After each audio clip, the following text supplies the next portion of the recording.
Look at this, right? 2, 3, 4, 5, 6, 7, 8, 9, 10, 11, 12, 14! Then I thought, I'm living in a country where people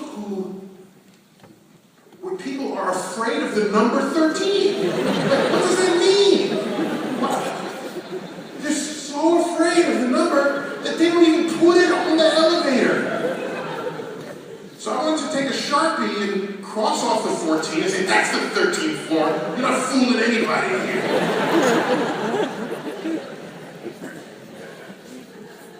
And I don't know what it's like in Canada. I'm going to take a tour of your building somewhere.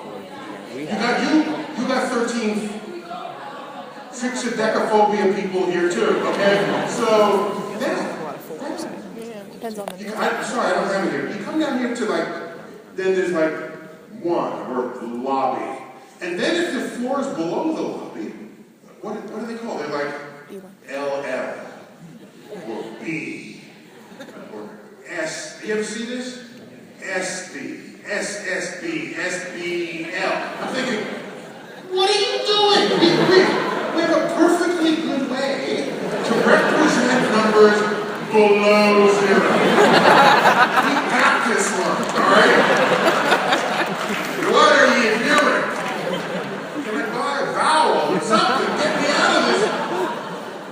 So there's fear of negative numbers. Even accountants don't put negative numbers. What do they put parentheses on it? If you're an accountant, please raise your hand. I know there's an accountant in here somewhere. Where? Accountant, do you put parentheses around your negative numbers instead of putting the negative sign? Why? Do you fear negative numbers?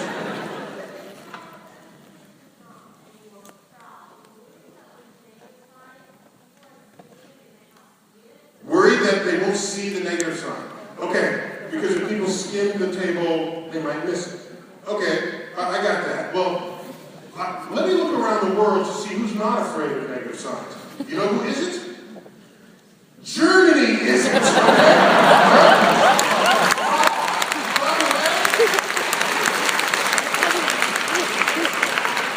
This is not their science museum. This is not their math museum. This is their history museum. How do we know that their absence of fear of negative numbers isn't because they had a mathematical distribution function on their money? If you're looking at that every day in your life, you are not afraid of negative numbers. Do you think if you scan this quickly, you're going to miss the negative sign? Do you think so? Okay, let's zoom in. Do you think so? This negative sign, right? It's talking to me.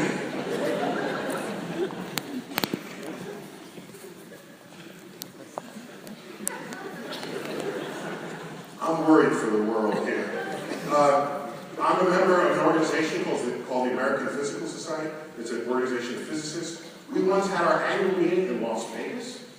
Okay, so physicists in Las Vegas. So what does that mean? I'll tell you what that means. It means this. This was a newspaper headline.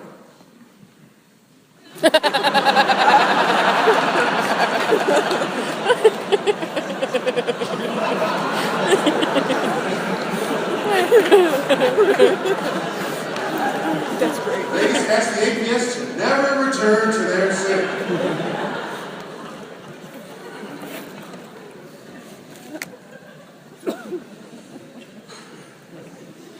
Then, and so so we had some mathematical literacy, some science literacies here.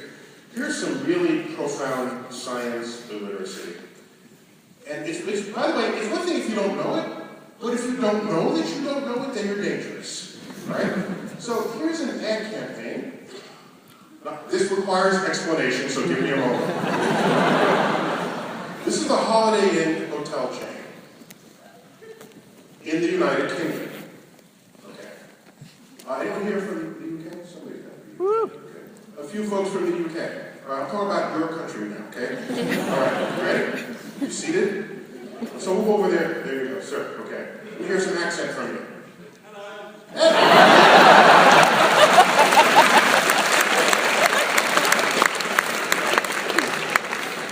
Hello, chap. So,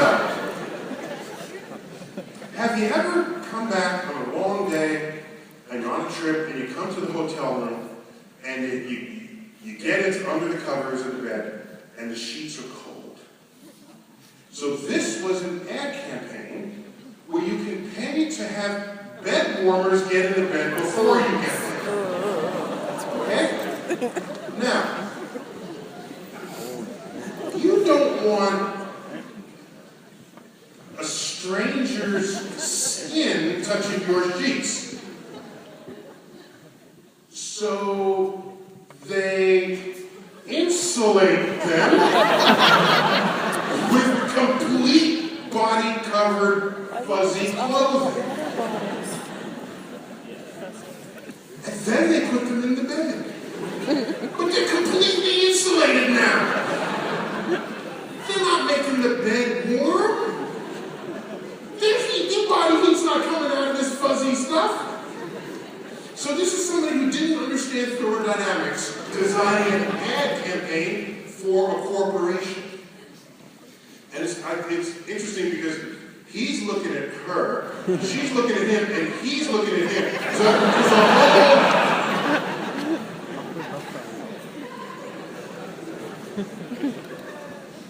Here's a book. How to defend yourself against alien abduction. All right, so somebody had to write this book, and a publisher acquired the book, printed the book, sold it to book chains, put it on display. People bought this book. I bought this book. I read this book. I heeded its advice. That's why I'm here with you now.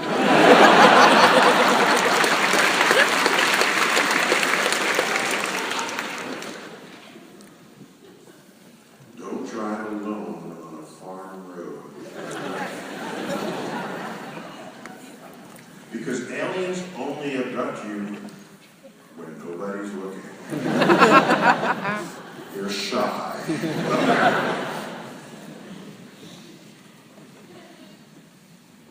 And we all remember this a couple of years ago. How to survive 2012. Tactics and survival places for the coming pole shift. The pole didn't shift, but people think it's going to shift. So this is what happens when a whole population does not know how to think about information. And they're susceptible to charlatans.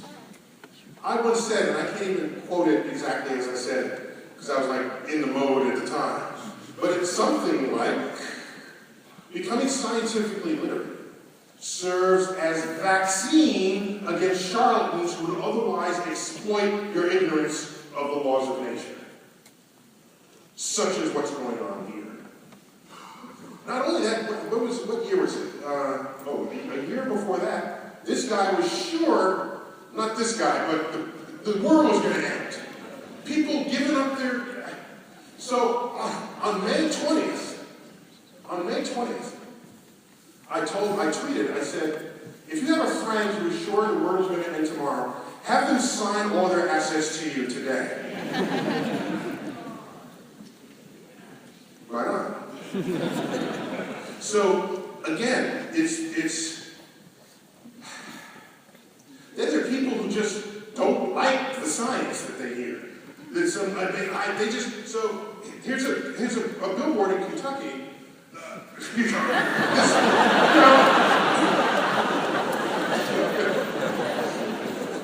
So God has an opinion on the Big Bang, apparently. But not everyone feels this way. So here's one from New Mexico. The Big Bang Theory, God spoke and bang, it happened. So this person's cool with the Big Bang. Let God do that one, okay? So again, people are choosing sides. Well, let's look at you might have seen this chart before. It's pretty famous by now. This is a ranking of countries in the world based on what fraction of their population would say yes to the question, did human beings as we know them develop from an earlier species of animals? If you say yes, it means you understand evolution by natural selection and you're cool with it. You might have no answer or you might say no. And I don't know if they did this for Canada because Canada is not on this list. Is it not? Yeah, it's not there. But here it is. Iceland has the highest fraction of people who are cool with evolution. By the way, Iceland should be renamed Volcano Land. Right? We actually shot the Cosmos parts of it in Iceland. You gotta watch where you step because there's like gurgling ground beneath you. Do you remember when you were a kid and you couldn't step on the floor because it was like it was lava? That's Iceland. You don't be like that. Alright? So Iceland sees Earth forming. They're connected to natural processes like none of the rest of us are. Denmark, Sweden, France, Japan, there's a list, goes on and on. Germany, Italy, Netherlands, Hungary, Luxembourg, Ireland, Slovenia, Finland, Malta, Switzerland, Slovak Republic, Greece, Bulgaria, Lithuania, Latvia, the United States. Turkey, right? So here's the United States, at one point the most powerful nation in the world, the most economically fertile nation in the world, and here we are now in the 21st century showing up on lists such as that. And I look around and I see bad engineering, right? Remember this flood in New Orleans? It was blamed on Hurricane Katrina. Yes, it was. But it wasn't Hurricane Katrina's fault. You know why? The hurricane came through. It was Category 4 in the Gulf. It hit landfall, dropped to Category 3. It had already passed over the city. People were sweeping up dead branches from the trees. Then the levees broke. This is a failure of engineering, not the destructive power of a hurricane. And I live in New York City, a steam pipe exploded. Why are we still using steam? What? I don't know what that means. I didn't even know this. Right? Steam. A bridge collapsed. A bridge. That's not even a river. All right? This is like a creek. All right? What? This is a major highway. What country? Where is this? I don't even know.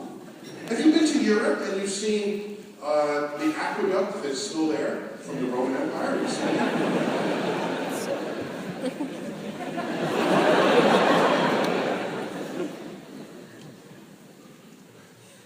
So, the fact that the Roman aqueduct is still standing 2,000 years after their empire collapsed says only one thing.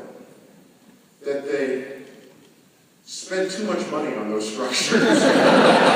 You don't want your buildings outliving your civilization. You've overbuilt it at that point, all right? I think you put a little too much money making that. But I just don't, I don't know. I don't, trains collided. These are big, a crane back in New York again, and oil spills in the Gulf. And, hurricanes come. What do we do when a hurricane comes? Run! And then there's this sign here, and I don't know if you can read it. It says, hurricane forming in the Gulf. I think they knew that already. I think they're on the case with that. And couldn't you give something a little more interesting? Maybe like a math problem? You're driving away from Galveston at 1 mile per hour. You will reach Houston in 5 days, right? So you know who runs away from hurricanes? People who don't think what they might otherwise do with it. I want people around me to look at this and say, how can I deflect that hurricane? How can I tap the cyclonic energy of that storm, feed the energy needs of the city that storm might otherwise level? That's being scientifically literate. That's having a big perspective. That's looking at it and saying, I have a power of mind. Look at how far civilization has come. I will not run away anymore. I will solve the problem. By the way, this is a devastating image right here. The Red River overflowed its banks. So apparently it had overflowed before. You surely know the history here. It had overflowed before. They put in a little sort of thing to try to prevent that from happening again. It overflowed that. That's an absence of foresight. We somehow think, I don't know what we think. So, let's take a look at something. Here's a map of the world. And this is conceived so that the area of each country on this map has the same area as it would on a globe relative to other countries. So image is just a regular map. Okay. So, just so we're on the same page. Make sure that. So what I'm going to do now is distort the area of each country based on how much science is done in each country. So if you have more than the average amount of science published, your country's area will get bigger. If you have less than average, then it'll get smaller. So at a glance, you'll see where the science is going on in the world. Okay? You ready? And you see the color coding here. Africa is shades of red and orange. South America is shades of green. North America, shades of blue. Europe is color-coded to remind you where the Eastern Bloc is.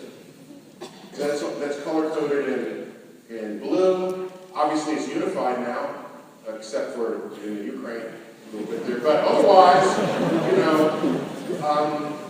there's a little purple stuff over there.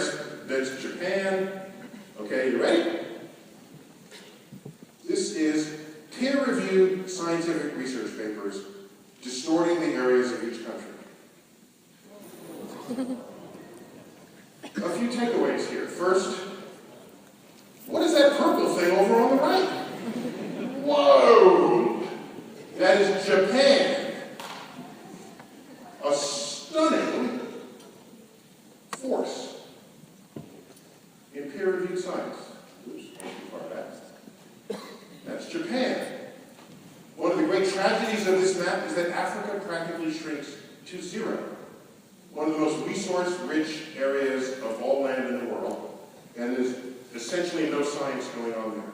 A little bit in South Africa. That's it. Take a look at the distortion of Western Europe and former Eastern Europe. So Europe is reclaiming a scientific place in the world, something it had enjoyed and led the world in certainly in the 19th century. The United States is sitting fat here. Like, it looks like it's squeezing Canada. Like, Canada's trying to breathe, and even Alaska is like, I'm a beer, I guess. Imagine them talking, right? So it turns out, oh, by the way, we've got Brazil down here in South America. If I just say the country name Brazil to you, what's the first thing that comes to your mind? Soccer, of course. What else? Bikinis, yes. What goes on at the beaches there? Or the absence of bikinis as well. I don't know that they wear many clothes on the beach. And rainforests, coffee. All right? Now, shall I say shame on you? Shame on you, if that's what you first think of. I'd expect that reaction from the United States, not from Canada. You know why? Because we're in denial of what's actually going on in the world. We're just in denial because we rose so high in the 20th century. We can't even wrap our head around the fact that other countries are rising up, leaving us behind, don't even need us, don't even look our way because we are irrelevant to their progress. Do you know that Brazil is the third largest? Brazil, the country, has the third largest aerospace industry in the world. Now, why should you know that? Because they're competing with you for the regional jet market. What is your airplane? Your a Bombardier, okay? Those are regional jets. Brazil has Embraer,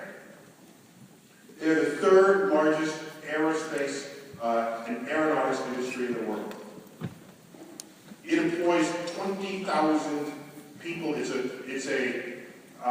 an $18 billion a year industry. They even invented an airplane that runs on pure alcohol. And the United States, we just drink the alcohol without even thinking to put an engine on it.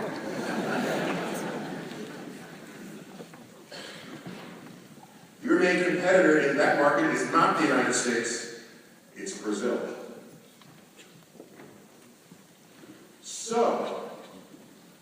But this is not the right map, because this is just a snapshot of how much science has done. What you really want is the change in peer-reviewed research paper. That's the trend line. It's the writing on the wall. That's tomorrow's world. Let's look at the change in peer-reviewed research papers. Canada disappears. What's going on with your science? There's a uniform answer there. What's going on? You gotta know, you know. I can't even find it on the map. So there's a change.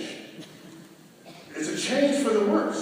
If you were doing the same, you would have been the same in the previous map. Look what happened to the United States. Look how big Brazil is right now.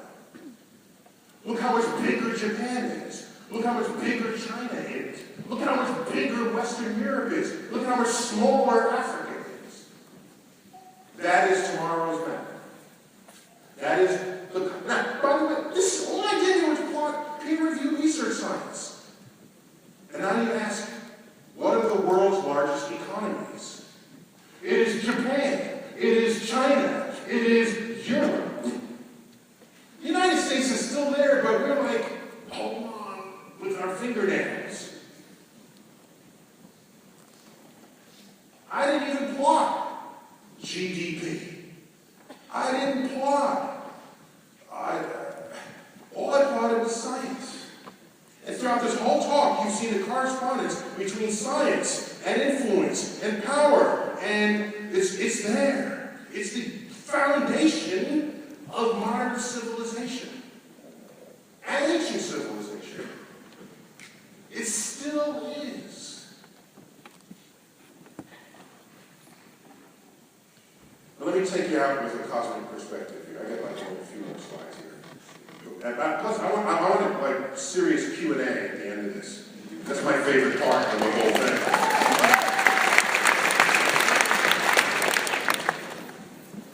Let me just comment on your ego.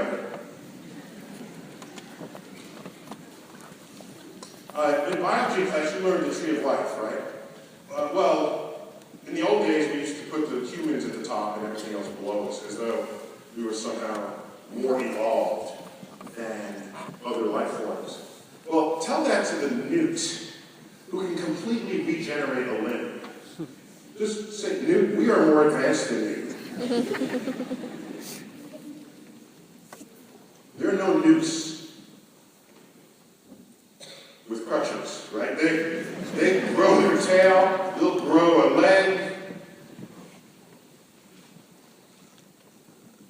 We have to be very selective about what we claim to be at the top of that list, and then we put ourselves there and we say, we win. That's not really what the tree of life looks like. Here is the tree of life. The beginning of time is in the center. The beginning of the earth. And time is radial in all directions. So, the tree of life, and this is a fraction of the total species that exists. There's a whole branch down here called fungus. We have protists, which includes bacteria. We have plants in the upper right, animals in the upper left. And as time goes on, life diversifies. It's been doing that ever since the beginning. And so where are we? Well, we can find us.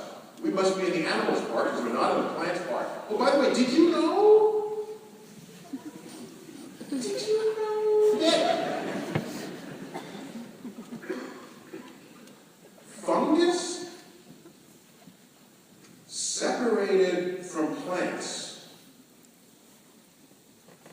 after we and fungus separated from one another? So we are closer to mushrooms than we are to green vegetables in the garden.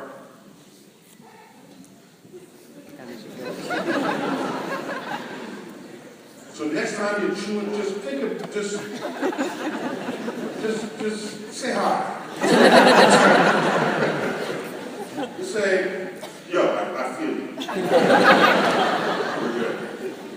The difference is I eat you and you don't eat me. But other than that, we're cool. So we can zoom in. Where are we? We are there. That's where we are. Every little bit on the edge of this is a written species name. And I think I run out of resolution here. Let's see. Zoom in a little more. Can you read it? Let's see. It's a huge file that gets read in. There it is. Yeah, can't really read it. Yeah, so anyway, we're Homo sapiens right there. And we share this planet with all the other life. It's that simple. And we have DNA in common with all the other life. Some people look at this and they feel small. It's like, yo, you are related to everything here. You're related to the oak tree. You're related to the snail. You're related to the eagle. I'm uplifted by this information. Your ego can be messed up with regard to space, by the way. Because you think like we're on Earth and planets and we got our galaxy. But do you realize that dark matter and dark energy? We don't know what these are, but we do know that they make up 96% of everything that is not us is comprised of dark matter and dark energy. We are in this slice, with 4% of the universe comprised of atoms. So we're not even the majority stuff in the universe. And this remains a mystery. So all our theories, all of our understandings in physics, biology, chemistry, geology, all of it describes 4% of the contents of the universe. The rest at this moment is a mystery. Some people say, are you upset by that? No, this titillates me. This is like, take me there. I want to discover that. That's what the scientist does. And by the way, the universe, if you have issues, maybe we're not even the only universe. We don't even know how to draw, so we just get some artists to put some bubbles. But who knows what the hell? We've got people saying, well, there may be an infinite number in the multiverse. We're just one bubble out of countless others. Well, if there's an infinity of universes in the multiverse, some have been suggesting maybe there's another universe where all the atoms are just like they are in this universe, except maybe there's something just a little different. Like maybe we all have the British accent, and the gentleman there has an accent from Kentucky, okay? Little changes in it. So people speculate, well, if there's another you in another universe, maybe you can live forever because your atoms are maybe, and I'm thinking, no. Well, okay, suppose there is another you. Is it you? How many people here are part of a twin, or twins? It should be at least 10 or 15 hands up. Raise your hand up high. Give me the numbers. Okay, this section has more twins than other sections. What's in your water supply over here? Identical twins is what I'm referring to. Put your hand down if you're not. Identical twins. So, raise your hand right here. Yeah. So, are you your sister? No, of course not. You are you. But she's identical to you. She has all the same molecules and atoms. You were split from the same egg. But she is not you. Only you are you. So the people who say there's another universe where you're in it, no, you're here in this universe. That person will look like you and talk like you, might even have identical DNA as you, but it's not you. Because we have the test of whether you are someone else already on this earth with your twin. And all the people that worry about cloning,